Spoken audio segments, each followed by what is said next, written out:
नमस्कार। आज हम चर्चा कर लेते हैं समास पे। विद्यार्थी इस विषय को थोड़ा उलझा हुआ मानते हैं, इसमें उलझ जाते हैं और अंततः इसे छोड़ देते हैं। नहीं, इसे छोड़ना नहीं है, हम सिर्फ आधारभूत बातों पे चर्चा करेंगे। आप अपना पेन पेपर रेडी रखें। आधारभूत बातें आपको एक बार स्पष्ट हो गई तो फिर इसकी बारीकियां खुद ब खुद समझ में आने लगेंगी। इस वीडियो में सिर्फ आधारभूत बातों पे चर्चा होगी। आपको कुछ न समझ में आए आप कमेंट बॉक्स में लिख सकते हैं, फिर इसी विषय पर आधारित और भी वीडियोस बनाए जाएंगे। चलिए देख लेते हैं समास का शाब्दिक अर्थ। समास का शाब्दिक अर्थ क्या है? संक्षेप, संयोग या फिर मिश्रण, यानी दो या दो से अधिक पदों के मेल से जो है वो समास बनेगा। आप कहेंगे ऐसा तो संधि में भी होता है। संधि में क्या होता है? दो या दो से अधिक वर्णों का मेल होता है। अ से ज्ञ तक जितने भी आपके स्वर और व्यंजन हैं उनके मेल से, वर्णों के मेल से होती है संधि। और समास में दो या दो से अधिक पदों का मेल होता है। पद यानी कि शब्द। शब्द क्या है? वर्णों का सार्थक समूह। तो शब्दों के मेल से समास है और वर्णों के मेल से है संधि। संधि का जब हम संधि को तोड़ते हैं तो कहते हैं संधि विच्छेद, और समास का को जब तोड़ा जाता है समासिक पद को तो हम कहते हैं विग्रह।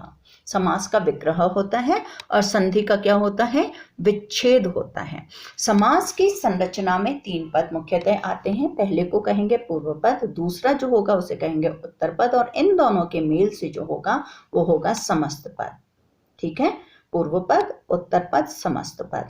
ये आप अपने दिमाग में बिठा लें, ये बिल्कुल आधारभूत बात है, इसीलिए मैं आपको बता रही हूँ। ये आपको स्पष्ट होना चाहिए। समास की संरचना में पूर्व पद आएगा, पद यानी शब्द आएगा, फिर आएगा उत्तर पद, उसके मेल से, इन दोनों के मेल से होगा समस्त पद। समास के 6 भेद आप नोट कर सकते हैं क्रम संख्या के आधार पर। अव्ययी भाव नंबर 1, नंबर 2 पे चर्चा होगी तत्पुरुष की, नंबर 3 पे चर्चा करेंगे हम कर्मधारय पे, कर्मधारय की चर्चा करते हैं। उसके बाद हम करेंगे द्विगु की चर्चा चौथे नंबर पे, 5वें पे आ जाएगा द्वंद्व, और छठे पे हम चर्चा करेंगे बहुव्रीहि की। ये क्रम संख्या जो मैंने लगाई है ये क्रम संख्या का आधार है। जो मैंने आपको पूर्व पद, उत्तर पद और समस्त पद की बात की है उसके आधार पे हमने इनकी चर्चा करेंगे। समास में क्या होता है? कोई एक पद प्रधान होता है, किसी एक पद की प्रधानता होती है, यानी वो ज्यादा इंपॉर्टेंट होता है। तो अव्ययी भाव जो सबसे पहले लगाया गया है आप नोट कर सकते हैं, हेडिंग दे लें अव्ययी भाव, और इसकी पहचान लिख लें कि इसमें पूर्व पद की प्रधानता होती है, यानी पहला वाला पद जो है वो प्रधान है।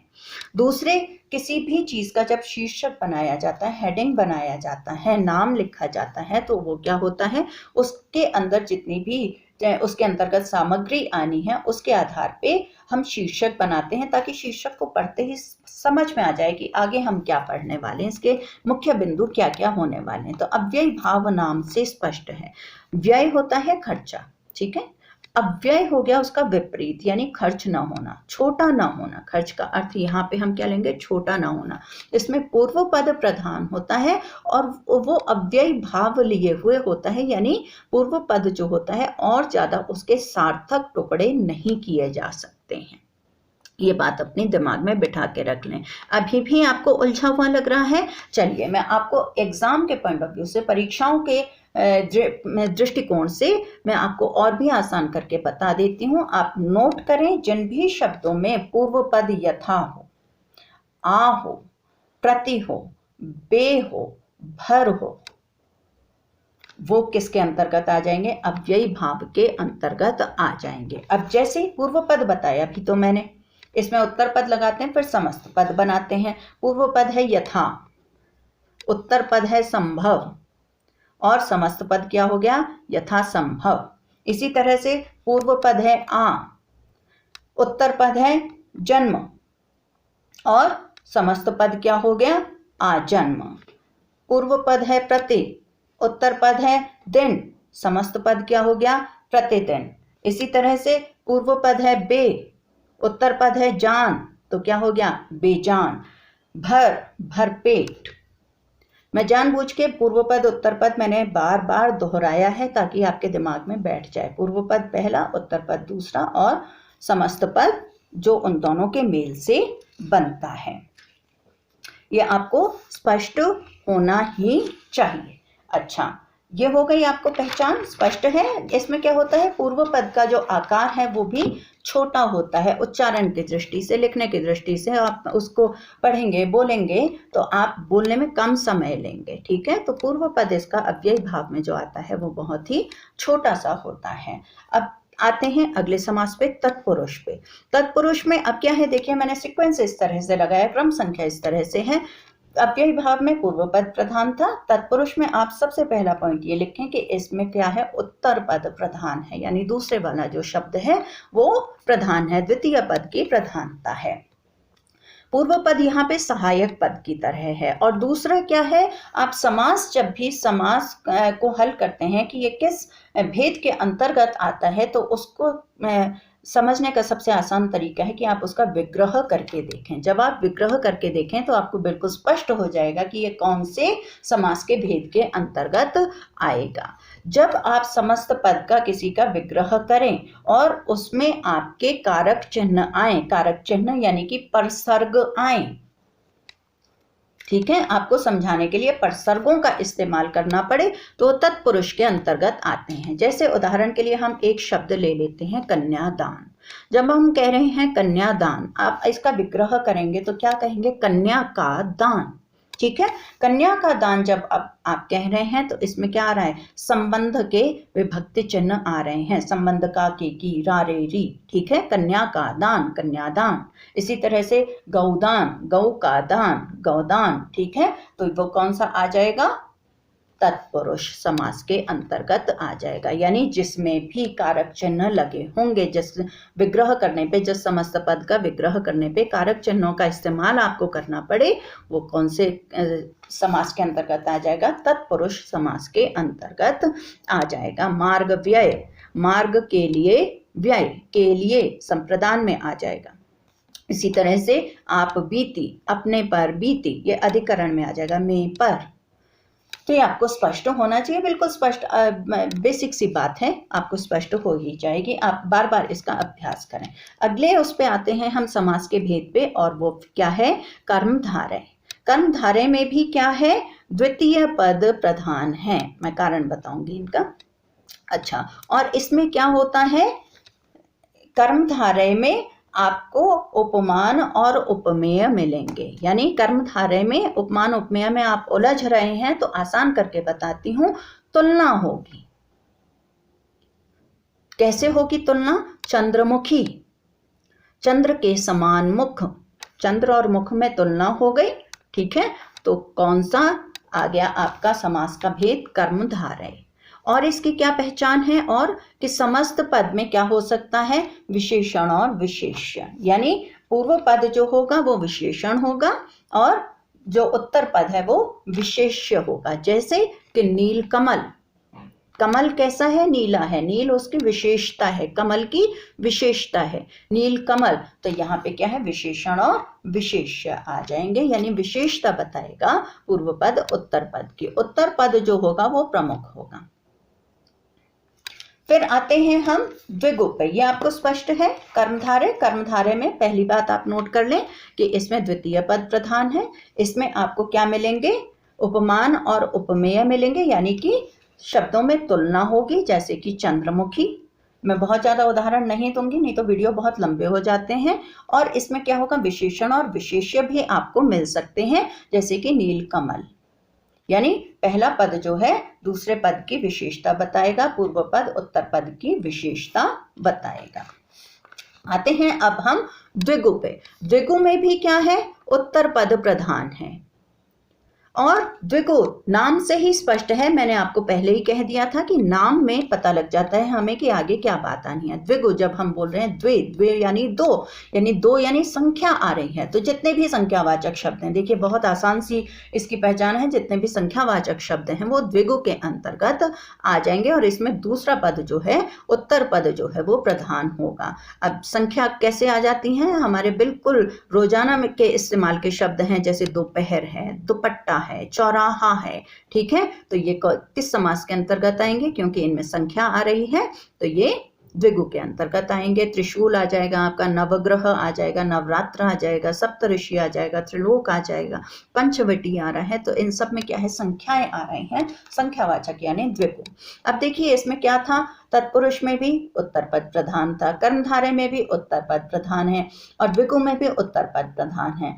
तो इन तीनों में उत्तर पद प्रधान है, यानी ये जो है तत्पुरुष से ही निकले हैं। कर्मधारय और द्विगु जो है तत्पुरुष से ही निकले हैं। प्रथम में हम रिपीट कर लेते हैं, अव्ययी भाव में पूर्व पद प्रधान था। तत्पुरुष, कर्मधारय और द्विगु इन तीनों में कौन सा पद प्रधान है, उत्तर पद प्रधान है। तत्पुरुष से ही कर्मधारय निकला है और द्विगु निकला है, इनमें उत्तर पद की प्रधानता है। नेक्स्ट आते हैं अब हम द्वंद्व पे, ठीक है। द्वंद्व में क्या है, देखिए बड़ा मजेदार है। द्वंद्व नाम से ही स्पष्ट है, संघर्ष है, द्वंद्व है, ठीक है, टक्कर में है, दोनों पद टक्कर में है, दोनों पद प्रधान है, नाम से ही स्पष्ट हो गया यहाँ पे। तो क्या है, पहली बात आप इसमें क्या पहचान लिखेंगे, दोनों पद प्रधान हैं। और इसमें और भी आसान पहचान है, बीच में डैश या हाइफन मिलेगा आपको, जैसे कि माता पिता, माता डैश पिता, ठीक है, सुख दुख दिन रात आप किस तरह से लिखते हैं, तो ये क्या है, किस के अंतर्गत आ जाएंगे, द्वंद्व के अंतर्गत। भाई बहन, आप ये नहीं कह सकते कि भाई जो है वो प्रमुख है या फिर बहन जो है वो गौण हो जाएगी, नहीं, ऐसा कुछ नहीं है, दोनों पद प्रधान होंगे। दिन रात, धर्म अधर्म, ठीक है, जहाँ धर्म है वहाँ अधर्म है, तो दोनों में द्वंद्व चलता रहेगा, संघर्ष चलता रहेगा। तो जहाँ पे संघर्ष आ जाए, जहाँ पे एक सी टक्कर में चीजें हों या फिर जहाँ पे समानता हो या जो विपरीत हो, वो क्या हो जाएगा, किसके अंतर्गत आ जाएंगे, द्वंद्व के अंतर्गत आ जाएंगे। और विग्रह करने पे इनमें क्या होगा, बीच में किस तरह के शब्दों का इस्तेमाल होगा, और, अथवा, या, एवं। जैसे कि माता पिता जब हम लिख रहे हैं, माता डैश पिता लिख रहे हैं, तो इसका अर्थ क्या हो सकता है, प्रसंग के आधार पे माता और पिता भी बोल सकते हैं, माता एवं पिता भी आ सकता है, माता अथवा पिता भी आ सकता है, ठीक है। तो जब हम इनका विग्रह करेंगे, और, अथवा, या, एवं करके शब्दों का बीच में इस्तेमाल होगा। विग्रह करके जरूर देखना चाहिए, उससे बिल्कुल स्पष्ट हो जाता है कि समास के कौन से भेद के अंतर्गत आने वाला है। नेक्स्ट आता है हमारा अगला जो समास का भेद है वो है बहुब्रीहि, अंतिम है ये बहुब्रीहि। ये बड़ा मजेदार है, ये और भी ज्यादा मजेदार है। द्वंद्व में था, अब अब अधिकतर कंफ्यूजन होता है द्विगु और बहुब्रीहि के बीच में बच्चों को। चलो वो बात की बात है, अभी उलझाने वाली कोई बात नहीं। बहुब्रीहि की पहचान देख लेते हैं। इसमें क्या होता है, अन्य पद प्रधान होता है। अब आप कहेंगे अरे इसकी संरचना में तो हमने पूर्व पद पढ़ा, उत्तर पद पढ़ा और समस्त पद पढ़ा, अब ये अन्य पद क्या वाला है, समझ अभी स्पष्ट हो जाने वाला है आपको। अन्य पद कैसे प्रधान होगा, मैंने बोला विषधर, आप लिखिए, नोट डाउन करें, विषधर। जैसे ही मैंने बोला विषधर, आपके दिमाग में क्या आया, एकदम से क्या चित्र उभरा, आपके दिमाग में चित्र उभरा शिव जी का। जबकि इसमें पूर्व पद है विष, उत्तर पद है धर, और इन दोनों का समस्त पद बन गया विषधर। लेकिन आपके दिमाग में चित्र शिव जी का आया, यानी अन्य पद प्रधान है। नीलकंठ, नीलकंठ, नीलकंठ दोनों का मेल हो गया, लेकिन कौन आए, चित्र किसका उभरा, शिव जी का उभरा। तो जहां पे अन्य पद की प्रधानता है, यहाँ पे क्या होता है, एक और एक तीन होते हैं। गणित में तो क्या होता है, एक और एक दो होते हैं ना, यहाँ पे क्या है, एक और एक तीन, कुछ और ही उसका अर्थ चला गया। तो जहां पे अन्य पद प्रधान है वहां पे क्या आ जाएगा, बहुब्रीहि समास आ जाएगा। और ले लेते हैं हम, देखिए विषधर हो गया, गजानन, गजानन हमने बोला तो क्या आ गए, गणेश जी आ गए आंखों के सामने तुरंत, ठीक है, जिन गज के जैसा आनन है जिसका, ठीक है। लेकिन गजानन, जब हमने गजानन कहा तो न गज का अर्थ आया दिमाग में, न आनन, गजानन इनका समस्त पद हो गया, और गणेश जी आ गए सामने ऐसे लंबोदर के साथ हैं। अब उलझन कहाँ होती है, उलझने वाली बात देखें, मैंने बोला दशानन, दशानन यानी रावण, 10 हैं आनन जिसके, आनन यानी चेहरा, जिसके 10 आनन हैं, दशानन। तो क्या आ गया, रावण आ गया। अब यहाँ पे बच्चे उलझ जाते हैं। यहाँ तो जी संख्या है 10 है, ये तो द्विगु में आना चाहिए क्योंकि संख्यावाचक है ये। तो अब देखिए यहाँ पे वो बात आती है जो मैं सबसे पहली पहचान आपको बताती हूँ। क्या बताती हूँ पहचान? क्या बताई है आपको कि कौन सा पद प्रधान है? द्विगु में क्या है? द्वितीय पद प्रधान है, उत्तर पद प्रधान है। अब यहाँ पे न तो दश प्रधान है न आनन प्रधान है, दोनों पद में से किसी की प्रधानता नहीं है, अन्य पद प्रधान है। तो जहां पे अन्य पद की प्रधानता आएगी वहां पे आप संख्या पे नहीं जाएंगे, वहां पे अन्य पद की प्रधानता देखेंगे और उस आधार पे आप इसे किसके अंतर्गत रखेंगे? बहुव्रीहि के अंतर्गत रखेंगे। तो ये उलझन वाली बात है, अभ्यास से सुलझने में आ जाएगी आपको। और भी उलझने वाली बातें लग सकती हैं आपको, उसके आधार पे हम और भी वीडियोस बना सकते हैं। तो जितने भी संख्यावाचक शब्द हैं लेकिन जिनमें द्वितीय पद प्रधान है वो द्विगु के अंतर्गत आएंगे। संख्यावाचक है लेकिन अन्य अर्थ की प्रधानता है, अन्य पद की प्रधानता है, तो वो किसके अंतर्गत आ जाएगा? बहुव्रीहि के अंतर्गत आ जाएगा। ऐसे चतुर्भुज हो सकता है, चतुर्भुज विष्णु जी हो जाएंगे। अब यहाँ पे तो यहाँ पे क्या है? चतुर्भुज में संख्या जरूर आ रही है लेकिन इसमें क्योंकि अन्य पद की प्रधानता है तो कौन से उसके अंतर्गत आ जाएगा? समास के अंतर्गत ये आ जाएगा, बहुव्रीहि के अंतर्गत आ जाएगा। तो आप ये जरूर देखें कि किस पद की प्रधानता है, यहाँ पे उस आधार पे हम चर्चा करेंगे इसकी।